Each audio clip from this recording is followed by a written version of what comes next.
We continue on now in our series on the book of Exodus. This is number 2, the burning bush.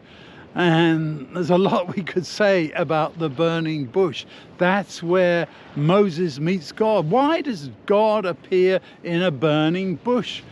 In the desert, burning bushes are not an infrequent occurrence, apparently. Sometimes they catch fire for whatever reason.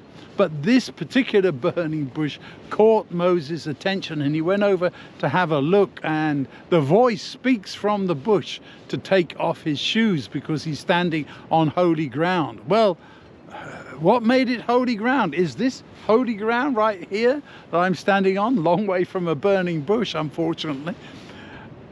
It's God's presence that makes it the burning bush ground holy, not anything about that special place. The bush itself is not holy. You know, I was in St. Catherine's Monastery in the Sinai Peninsula, and they have the burning bush. Of course, it's not burning now, and it looks just like any other bush, and in reality, that's what it is. It's nothing special. Any old bush would do. I put some quotes in the notes for this time. Every bush is a burning bush, and the world is crowded with God, says C.S. Lewis. Every bush is a burning bush. This bush right here, or tree in this case, it's where you can meet God. Anywhere you want, anywhere you like.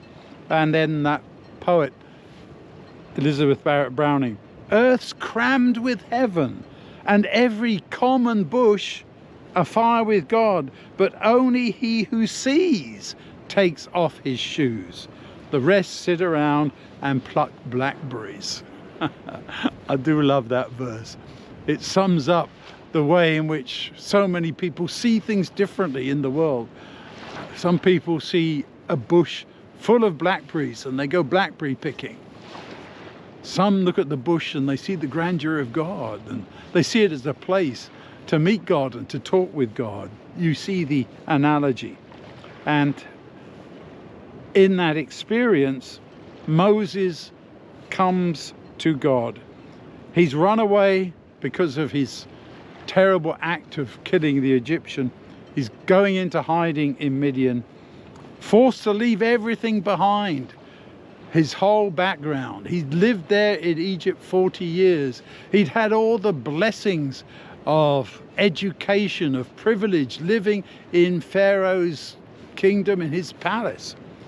And finally he has to run away because of that ridiculously stupid act, I want to say, because he felt so much for his fellow Israelites. Marries somebody there in Midian and seems to have kind of given up. It's interesting, Moses' life of 120 years is neatly divided into 3 40s. The first 40 in Egypt, the second 40 in Midian, the last 40 with God's people on the way to the promised land, and so on. I suppose he thought that this was it. He'd had a great experience, a wonderful life in Egypt. Now he was on the run. He found consolation in Midian. He married into Jethro's family. That was it for him. But God still had plans for something else for him to do. As I point out in the notes, Moses isn't very responsive. He says, God, why don't you choose somebody else?